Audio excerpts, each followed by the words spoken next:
It's as simple as dipping a hand into sand where once there was water. Yet it's complex as government bureaucracy, hydrology, and territorial battles ever could be. We just want our water back. Missouri River water back in Lake Sakakawea, that is.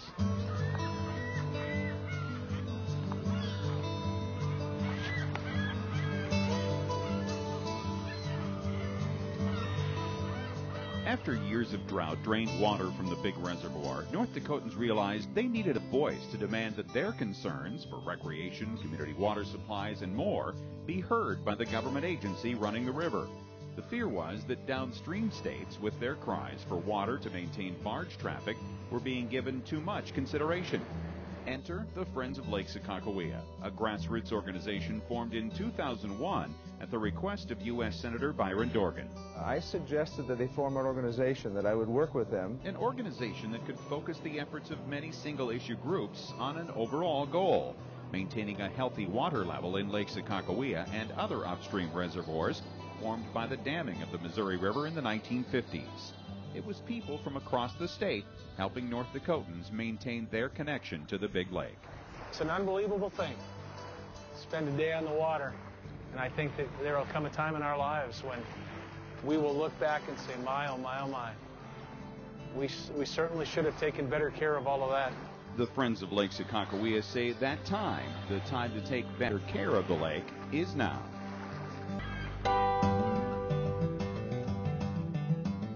Yes, I'm the old man of the sea up on the lake. Bill Butcher and his family have been sailing Lake Sakakawea since 1970. They know how much fun it can be to spend a day and night on the water. I just love it. I love the lifestyle, and we live on the boat when we're out there and drop anchor for the night in a bay and meet up with friends, and we just love living on the lake and sailing. He remembers a conversation regarding Lake Sakakawea with former North Dakota Governor Art Link and the governor's words of wisdom. He said that he would give consideration to what I had to say, but it would carry a lot more weight with him and with others who could do something to help me if I was speaking on behalf of a membership group. That led to the founding of the Dam Yacht Club back in 1975, but now the Friends of Lake Sakakawea carry on that tradition and that voice, and they speak for a much broader based membership group. This is the Van Hook arm of Lake Sakakawea up in the northwestern part of the state. Terry Fleck has been chairman of Friends of Lake Sakakawea since 2005. He never intended to be more than a fisherman on the big lake. But now it's become my friend. Lake Sakakawea has become my friend. The people on the board have become my friends. Our membership have become our friends. Because they are a group of private citizens, they are very effective because they add a whole nother dimension to the effort to not only support Lake Sakakawea, and we have Friends of Lake Oahe too, but to not only support the lake, but to continue to advocate for these things that will improve recreation, that will improve fish and wildlife, that will help with the commercial interest. From my standpoint, it's very important to have stakeholders heavily involved with the process. If it was just the state of North Dakota, battling the upstream, downstream issues, it wouldn't be carrying much weight. It's just one of those propositions where you can either let things happen to you or try to figure out how you can make things happen for yourself. We can't produce more water. We couldn't find more water to put in the reservoir, but we could develop an approach by which we push the Corps of Engineers and others to do the right thing to allow access to the lake and, boat ramps and so on. With the formation of Friends of Lake Sakakawea, things began to happen, beginning with a new relationship with the authority on lake management, the U.S. Army Corps of Engineers. We have had some adversarial issues, as you do with a number of controversial issues that we deal with, but I think our relationship has evolved significantly into a more collaborative and cooperative effort. Anytime we can get a diverse group of stakeholders to sit down and we can hear their issues and we have the opportunity to explain our constraints, rules, and regulations, we come up with a better solution. Friends of Lake Sakakawea has worked with the Corps of Engineers, North Dakota Game and Fish Department, U.S. Fish and Wildlife Service, and other agencies on several critical issues. Among them, installation of gates on the intake at the Garrison Dam to avoid removing cold water from the lake. Cold water needed for salmon and rainbow smelt, vital forage for all sport fish. helping in the battle to maintain water supplies for towns along the lake where water intakes were left high and dry by plunging lake levels. Lobbying for federal and state funds to improve boat ramps to allow access to the lake even at historic water levels. Supporting a new low-water marina at Fort Stephenson State Park and pushing for more new marinas. Putting federal dollars to work by partnering with county weed boards and cabin site owners to help them control their weeds.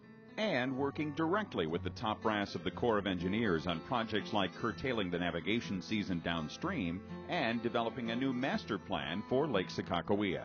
I think they serve as a good model on how to effectively work with state and federal agencies. The Friends of Lake Sakakawea should be recognized for the positive approach that they've taken to things. They don't go in with a baseball bat and knock people over the head. They go in with a very positive approach. What's unique about the Friends is that we built relationships not just with the congressional delegation, but we built strong working relationships with United States Army Corps of Engineers. And so when the Corps comes for their annual operating plan meetings, which is twice a year, or they come to hear what we feel and what we think because the congressional delegation has invited them, we've developed a pretty strong working relationship. I don't want you to think for a minute that we did all of this ourselves. That's not true. We did this with the help of the congressional delegation, and we did this with the help of our friends, and I say that sincerely, our friends at the Corps of Engineers. We do have a good relationship, and like I said, we have a good enough relationship and open enough communication where we can openly address the issues. We listen to them, they listen to us, and we work jointly to resolve problems. So what's next for an organization with so many success stories? Telling their story far beyond the borders of North Dakota. I believe that if we could get the people of Missouri to hear our story, not their politicians, not their governor, not their congressional delegation, but the people of Missouri, if they could hear our story, that they would buy into and believe in the same way that we've come to believe that cooperation and compromise get things done in this country. Sakakawea members want to show citizens of North Dakota, from border to border, just how the lake benefits all of us. I think it's important to everyone in North Dakota that the lake be preserved for the recreation and enjoyment of all North Dakotans. I'd ask people to go to the website, download an application, and become a member. It's the best buy-in memberships that you'll find in the state. I did it, and I'm glad I did. The Missouri River is probably one of the most important natural resources in North Dakota. Over 90% of the water that flows in rivers in North Dakota flows in the Missouri River. So it's very important that the people across the state recognize that and participate in efforts to try and capture benefits from the Missouri River. Because others will continue looking for ways to use water from the Missouri, whether it's for navigation or power generation or supplying another river. For example, when people from the Mississippi River Coalition visited Lake Sakakawea, hoping to find that they could get more water from the Missouri River, officials from the Friends of Lake Sakakawea showed those visitors the facts. And they saw what we're living with. I think they went home and said, I don't think it's a good idea to be asking the people from that part of the world for more water. And so the Friends of Lake Sakakawea look to the future, a future with ample water to fulfill the promises made decades ago when the lake was formed across hundreds of thousands of North Dakota acres. It's been a way of life for us.